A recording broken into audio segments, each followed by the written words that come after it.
दोस्तों, अगर आप चाहते हो कि हर कोई आपकी रिस्पेक्ट और वैल्यू करे, आपकी और आपकी बात की वैल्यू रखते हुए वही करे जैसा आपने उनसे बोला है, तो आपको अपने आप को एक पावरफुल पर्सन बनाना होगा। क्योंकि आज के टाइम पे लोग उन्हीं की वैल्यू करते हैं जो उनसे ज्यादा पावरफुल होते हैं। और इसमें आपकी मदद कर सकती है रिवर्स साइकोलॉजी। रिवर्स साइकोलॉजी ऐसी पावरफुल चीज है जिसका इस्तेमाल दुनिया के कुछ सबसे पावरफुल लोग, बड़े बड़े ब्रांड्स, कंपनीज, पॉलिटिशियंस और मोस्ट इन्फ्लुएंशियल पीपल करते हैं। रिवर्स साइकोलॉजी में आप डायरेक्टली अपनी बात मनवाने के बजाय इनडायरेक्टली दूसरे पर्सन के डिसीजंस को इन्फ्लुएंस करने की कोशिश करते हो और एंड में रिजल्ट वही होता है जैसा आप चाहते थे। तो दोस्तों, आज हम आपके साथ ऐसी 7 साइकोलॉजिकल ट्रिक्स शेयर करेंगे जिसका यूज करके आप अपनी फैमिली, फ्रेंड्स, वर्क स्पेस और ऑलमोस्ट सभी लोगों में अपनी वैल्यू बढ़ा सकते हैं और जिससे लोग आपकी बात मानने और आपकी वैल्यू प्लस रिस्पेक्ट करने के लिए मजबूर हो जाएंगे। इसका फर्स्ट रूल ये कहता है, नंबर 1, आप चाहे कितने भी इंटरेस्टेड हो लेकिन फिर भी ऐसा दिखाने की कोशिश करो कि आप बिल्कुल भी इंटरेस्टेड नहीं हो।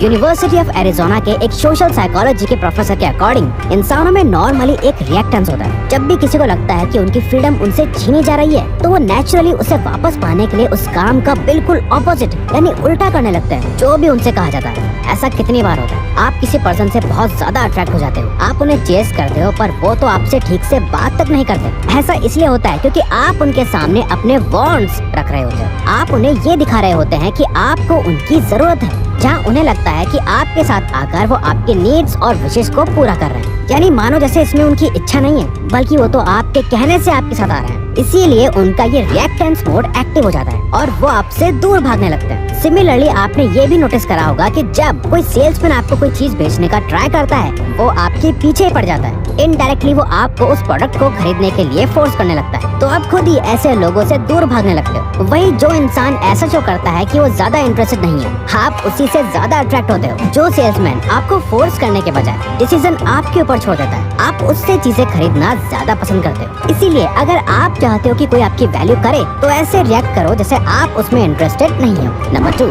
लोगों को वो चीज ज्यादा चाहिए होती है जो उन्हें डराती है। एक एक्सपेरिमेंट में कुछ लोगों को 2 जार्स में कुछ चॉकलेट्स ऑफर करी गई, जहाँ एक जार में सिर्फ 2 चॉकलेट्स थी और दूसरे जार में 10 चॉकलेट्स। मगर लोगों ने उन्हीं चॉकलेट्स को ज्यादा अच्छा बताया जो क्वांटिटी में सिर्फ 2 थी, जिससे ये साबित हुआ कि हम लोग हमेशा उस चीज की ज्यादा वैल्यू करते हैं जो क्वांटिटी में बहुत कम होती है। पहला, इसका बेस्ट एग्जांपल हमें तब देखने को मिलता है जब कोई प्रोडक्ट लिमिटेड टाइम ऑफर में होता है, तो लोग ऑटोमेटिकली उसके तरफ अट्रैक्ट होने लगते हैं और बाय द एंड वो प्रोडक्ट सोल्ड आउट भी हो जाता है। दूसरा, ये कॉन्सेप्ट सिर्फ मार्केटिंग में ही नहीं बल्कि हर जगह अप्लाई होता है। आपने नोटिस किया होगा कि इंडिया में उन कॉलेजेस या स्कूल्स की ज्यादा वैल्यू होती है जिसमें कम से कम सीट्स होती हैं और ज्यादा से ज्यादा कंपटीशन होता है। हम सब इस बात पर बिलीव करते हैं कि जो चीजें हमें मुश्किल से मिलती हैं वो ज्यादा अच्छी होती हैं। मुश्किल से मिलने वाली चीजें हमें ज्यादा वैल्यूएबल लगती हैं क्योंकि लोग किसी भी चीज की अवेलेबिलिटी से ही उसकी क्वालिटी जज करने लगते हैं। अगर आप इस कॉन्सेप्ट को अपनी लाइफ में यूज करना चाहते हैं और अच्छी रिलेशनशिप बिल्ड करना चाहते हैं तो अपनी अवेलेबिलिटी को कम करें। यानी हमेशा हर किसी के लिए अवेलेबल मत रहो ताकि उनकी स्कैरसिटी की वजह से आपकी वैल्यू बढ़े।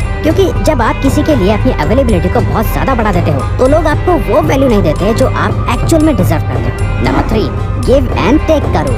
रेस्टोरेंट्स में कई सारी स्टडीज कंडक्ट करी गई जहां आपने भी ये नोटिस करा होगा कि जब भी आप किसी रेस्टोरेंट जाते हो और जब वेटर बिल लेके आता है तो बिल के साथ कुछ कॉम्प्लीमेंट्री स्पेशल चीज, स्वीट्स एक्सेट्रा लेके आता है। वो कोई ऐसी चीज होती है जो आपके लिए फ्री है, जैसे कभी आपको मीठे में कुछ फ्री दिया या नॉर्मली जहां आपको बिल के साथ फ्री में सॉफ्ट देते हैं। इस स्टडी के अकॉर्डिंग जो वेटर अपने कस्टमर्स को एट द एंड एक मिंट ऑफर करते हैं उससे उनके टिप में 3% इंक्रीज हो जाता है। बट अगर वो 1 मिनट की जगह 2 मिनट देते हैं तो उनकी टिप डबल होकर 6% नहीं होती बल्कि 14% बढ़ जाती है। जहां इस रिसर्च में ये भी देखा कि जब वेटर 1 मिनट देने के बाद वापस आकर एक और मिनट देता है और उन्हें प्रेस करता है या ऐसा कुछ कहता है, for you nice people, here is an extra minute for you, इससे देखा गया कि उनके टिप में सबसे ज्यादा इंक्रीज हुआ जो नंबर 23% तक बढ़ चुका था। इस लॉ के अकॉर्डिंग ज्यादातर लोग किसी भी तरह का एहसान लेना पसंद नहीं करते। अगर आपने किसी पर्सन को अपनी पार्टी में इनवाइट करा है तो नेक्स्ट टाइम जब वो अपनी पार्टी रखेगा तो वो भी आपको बुलाएगा, वरना उसे खुद बुरा फील होगा। आप जैसा लोगों के साथ बिहेव करोगे, अगर उन्हें कोई गिफ्ट दोगे, कोई कॉम्प्लीमेंट करोगे तो इससे फर्क नहीं पड़ता कि आप कितना छोटा या बड़ा काम करते हैं, वो ऑटोमेटिकली आपकी वैल्यू करने लगेंगे और आपकी रिस्पेक्ट करेंगे और किसी न किसी तरह आपको पे बैक करने की कोशिश करेंगे। पर हाँ,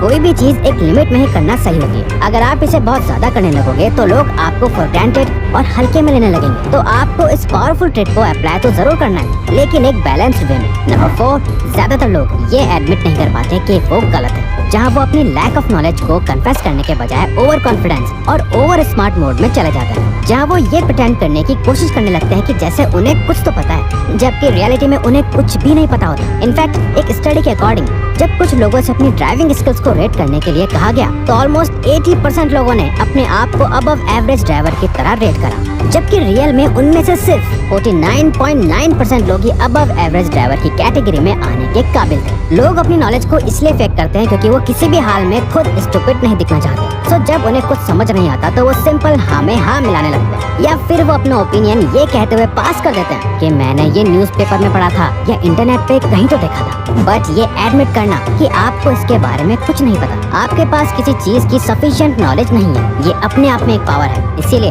अगर आप लोगों को ये शो करते हो कि आपको सब कुछ नहीं पता, अपनी लैक ऑफ नॉलेज को लोगों से छुपाते नहीं, तो जब आप किसी चीज के बारे में अपना ओपिनियन देते हो या अपनी नॉलेज शेयर करते हो तो लोग आपको अच्छे से सुनते हैं और आप पर एक्चुअल में ट्रस्ट करने लगते हैं। नंबर 5, लोग अपनी पिछली कमिटमेंट्स के साथ कंसिस्टेंट रहना पसंद करते हैं। हम सबके डिसीजंस हमारे पास्ट एक्सपीरियंसेस और नॉलेज पर बेस्ड होते हैं। हमने जो भी पास्ट में करा है या सोचा है, हम उसी के अकॉर्डिंग एक्ट करते हैं। हम चाहते हैं कि हमारी लाइफ हमारे पास्ट से कंसिस्टेंट रहे, जिसका कई बार बुरा असर भी होता है और फिर आप सेम मिस्टेक बार बार करने लगते हैं। अगर कोई आपसे एक छोटा टास्क करवा सकता है तो उसके हाई चांसेस हैं कि जब वो आपसे थोड़ा बड़ा टास्क करने की डिमांड करेगा तो आप उससे ना नहीं बोल पाएंगे। ये बेसिक ह्यूमन नेचर होता है, आप भी इसका यूज कर सकते हो। अगर कोई एक कमिटमेंट कर देता है तो वो सबकॉन्शियसली उस डिसीजन को सही साबित करने में लग जाता है और उस टाइम वो सही है या गलत ज्यादा जल्दी डिसाइड नहीं कर पाता क्योंकि वो अपनी कमिटमेंट से कंसिस्टेंट रहना चाहता है। एग्जाम्पल, जो लोग अपने वेट लॉस करने पर काम करते हैं उन्हें अक्सर ये कहा जाता है कि अपने वेट को हर वीक ट्रैक करते रहो, क्योंकि ये उन्हें फील कराता रहता है कि वो अपनी कमिटमेंट को कितना कंसिस्टेंटली फॉलो कर रहे हैं। नंबर 6, लोग जो सोशल प्रूफ चाहते हैं आपको वो उन्हें देना चाहिए।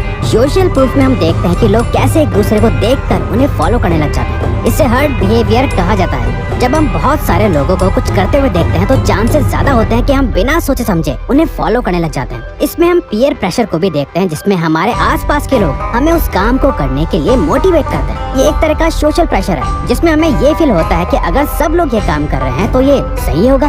फॉर एग्जाम्पल, अगर आप ऑनलाइन एक प्रोडक्ट परचेज कर रहे हो तो क्या आप उस प्रोडक्ट को चूज करोगे जिसपे 1 रिव्यू है और 5 स्टार की रेटिंग है, या उसको जिसपे 5000 रिव्यूज हैं और 4.5 की रेटिंग है? ज्यादातर लोग उसे ही खरीदेंगे जिसे ऑलरेडी बहुत लोगों ने यूज कर रखा है। कई बार आपने नोटिस करा होगा कि टीवी शोज में फेक लाफ्टर को ऐड करा जाता है, लेकिन बहुत लोगों को ये पसंद नहीं आता। पर स्टडीज ने ये शो करा है कि लाफ्टर ट्रैक के यूज से लोग उस शो को फनी शो की रेटिंग देते हैं। जैसे कि फ्रेंड्स शो को आप देखें तो स्टार्टिंग में लाफ्टर ट्रैक आपको इरिटेट कर सकता है, पर धीरे धीरे उस ट्रैक की वजह से वो शो आपको फनी लगने लगता है। Number 7, everybody loves challenges. Imagine करिए एक माँ अपने बच्चे को ग्रीन वेजिटेबल्स खाने के लिए देती है और बाकी बच्चों की तरह वो बच्चा भी खाना खाने से मना कर देता है, जिस पे उसकी माँ कहती है अगर तुम ये खाना फिनिश कर दोगे तो तुम्हें उसके बाद आइसक्रीम खाने को मिलेगी, पर मुझे नहीं लगता कि तुम अपना खाना फिनिश कर पाओ। जिसे सुनने के बाद उस बच्चे में भी रिएक्टेंस एक्टिव हो जाता है और वो इसे एक चैलेंज मानकर अपना खाना फिनिश भी कर देता है। कई सारे हाईली वैल्यूएबल लोग इस ट्रिक का यूज करते हैं, जैसे fitness trainers, teachers etcetera. Personal trainers अपने एथलीट्स की परफॉर्मेंस को इंक्रीज करने के लिए इस ट्रिक का यूज करके उन्हें मोटिवेट करते हैं, जहां वो बोलते हैं कि अगर तुम ये रेस जीतना चाहते हो तो तुम्हें हर दिन ट्रेनिंग करनी होगी, बट मुझे नहीं लगता कि तुम्हारे अंदर इतना सेल्फ डिसिप्लिन है कि तुम हर दिन ट्रेनिंग कर पाओ। ये सुनकर हर कोई सामने वाले को गलत प्रूव करने की कोशिश में खुद की लिमिट्स को पुश करने लगेगा और उस पर्सन की वैल्यू करने लगेगा जिसने उसकी लिमिट्स को पुश करने में उसकी हेल्प करी।